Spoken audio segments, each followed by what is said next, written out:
Movie के start में हम एक लड़के को देखते हैं जिसका नाम इवान होता है। उसकी माँ की तबीयत खराब थी बहुत ज़्यादा। वो अपनी माँ के पास उसका हाथ पकड़कर बैठ जाता है, पर थोड़ी देर बाद उसकी माँ की डेथ हो जाती है। इवान की फैमिली में एक उसकी माँ ही बची थी। इवान के फादर भी नहीं थे, तो वो काफ़ी ज़्यादा दुखी हो जाता है।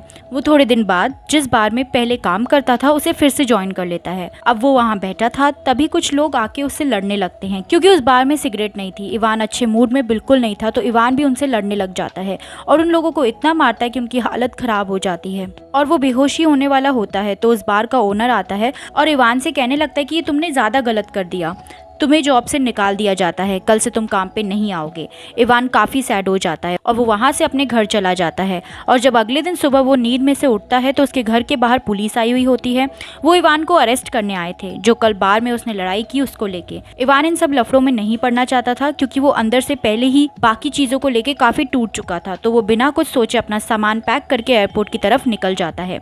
वहाँ से वो फ्लाइट लेके इटली चला जाता है और वहाँ उसके दोस्त भी आते हैं। वो सब लोग काफ़ी इंजॉय करते हैं। इवान जो इतने समय से परेशान था वो अब खुश था क्योंकि वहाँ उसे अपने फ्रेंड्स के साथ बहुत मज़ा आ रहा था। पर जब जब उसे मदर की डेथ की याद आती है तो वो फिर से सैड हो जाता है। अब इवान अपने फ्रेंड्स के साथ कहीं पर होता है, उसे वहाँ एक लड़की दिखती है जो रेड ड्रेस में होती है, जो उसको पसंद आ जाती है। पर उसमें इतनी हिम्मत नहीं थी कि वो जाके उससे बात कर पाए, तो फिर से वो वहाँ से चला जाता है। जब वो वहाँ से वापस आता है तो उसे वो लड़की फिर से दिखती है।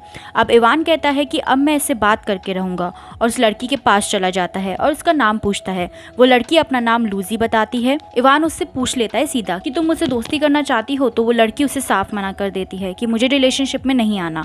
तो इवान उसे मनाने की कोशिश करता है और उसे कहता है कि मुझे तुम पसंद हो।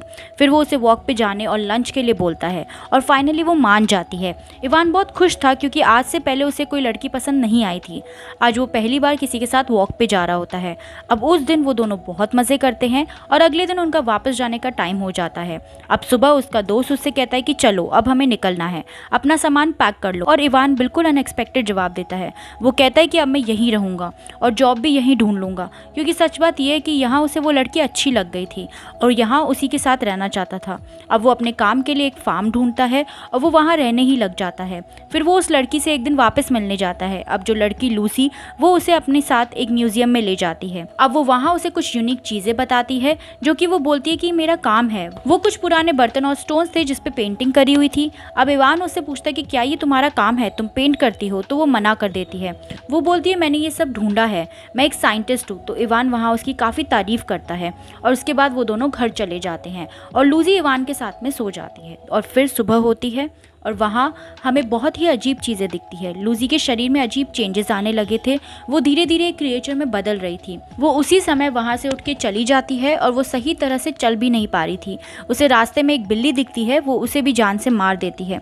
मतलब लूजी कोई नॉर्मल इंसान नहीं बल्कि एक क्रिएचर थी और इस बात से इवान भी अनजान था। अब रात होती है और इवान और लूसी डिनर पे जाते हैं। तो वहाँ इवान लूसी से कहता है कि आओ मैं तुम्हारी एक पिक लेता हूँ। जैसे ही वो उसकी पिक क्लिक करता है तो वो ब्लर आ जाती है, जिससे ये श्योर है कि वो नॉर्मल लड़की बिल्कुल भी नहीं है। फिर जैसे ही वहाँ उनका डिनर आता है तो लूजी को अजीब फील होने लगता है और वो तुरंत वहाँ से निकल जाती है और रास्ते में एकदम से वो ज़ॉम्बी की तरह चलने लगती है। तभी वहाँ एक आदमी आके उसकी मदद करने की कोशिश करता है, पर वो उसे भी मार देती है और यहाँ उसका फेस आगे से दिखाया जाता है, जो कि बहुत डरावना था। फिर हमें सीधा सुबह का सीन दिखाया जाता है जहाँ लूसी अपनी लैब में होती है।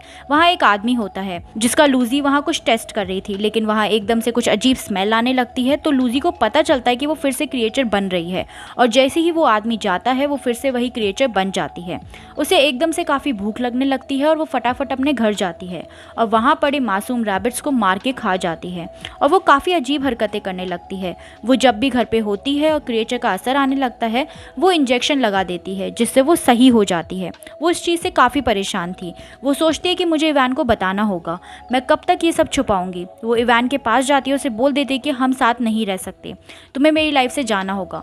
तो इवान दुखी होकर कहता है कि तुम ऐसा क्यों कह रही हो, हम इतने अच्छे दोस्त हैं, कोई दिक्कत है तो हम सॉल्व कर लेते हैं। तो लूसी उसे कहती है कि एक बार कहा ना तुम यहाँ से चले जाओ।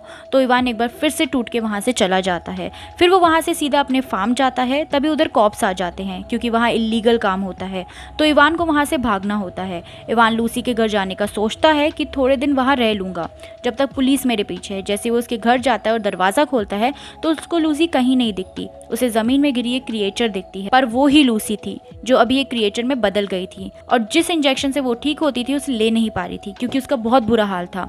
तो एक बार तो इवान शॉक हो जाता है, पर बाद में उसे पता चलता है कि वो इस इंजेक्शन से ठीक होगी, तो वो उसे इंजेक्शन गले पे लगा देता है और वो फिर धीरे धीरे ठीक होने लगती है।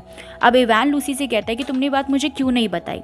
तो लूसी कहती है कि मैं तुम्हें बताती तो तुम मेरे साथ नहीं रहते। और इवान बोलता है कि मुझे बताओ तुम हो कौन। तो लूसी बताती है मेरी एज 2000 साल है, म्यूजियम में जो पेंटिंग्स थी वो मेरी ही थी, मैं पहले एक क्रिएचर हुआ करती थी और वक्त के साथ मुझ में एक न्यूट्रिशन आ गया। हर 20 साल बाद स्प्रिंग के सीजन में मेरी बॉडी में अजीब चेंजेस आने लगते हैं जो मेरी बॉडी के सेल्स को ख़त्म करने लगते हैं और उससे मैं काफ़ी वीक हो जाती हूँ और उसे सही करने के लिए मुझे बार बार ये इंजेक्शन लेना पड़ता है। मैं तुम्हारे साथ रिलेशन में भी इसलिए नहीं आई, मेरे अंदर फीलिंग ही नहीं। लूसी उससे कहती कि मैं क्रिएचर हूँ, मुझे ये डिजीज़ है जो कि 2000 साल से है, इसमें इंसान मरता नहीं है, वो एक क्रिएचर में बदल जाता है।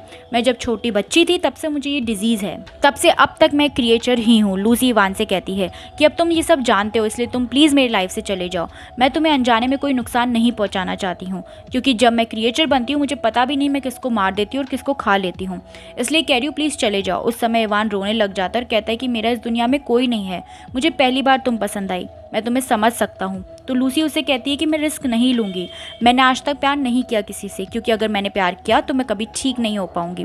इवान लूसी से कहता है ओके, एकदम से शौक मत दो, हम आखिरी बार साथ टाइम स्पेंड करते हैं और फिर वो साथ उसी जगह जाते हैं जहाँ लूसी का जन्म हुआ था और वहाँ घूमते फिरते हैं और शाम होने लगती है पर वो वहाँ ही बैठे थे साथ में।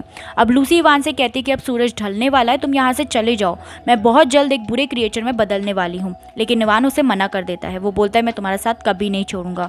लूसी को डर लगता है कि मैं जल्दी क्रिएचर बनने वाली हूँ। ये प्रोसेस शुरू हो रहा था लेकिन हम देखते हैं कि वो क्रिएचर नहीं बनती, जबकि वो ठीक होने लगती है और वो एक नॉर्मल इंसान बन जाती है। उससे भी इवान से प्यार हो जाता है और जो उसकी बॉडी में चेंजेस आए प्यार की वजह से, इसलिए वो ठीक हो गई। वो हमेशा प्यार से डरती रही कि वो कभी ठीक नहीं होगी, पर आज जब उसकी बॉडी में चेंजेस आए तो उसके बॉडी सेल्स ने खुद को मारना शुरू कर दिया। अब वो बिल्कुल सही हो चुकी थी और इसी के साथ मूवी का एंड हो जाता है। Thank you everyone.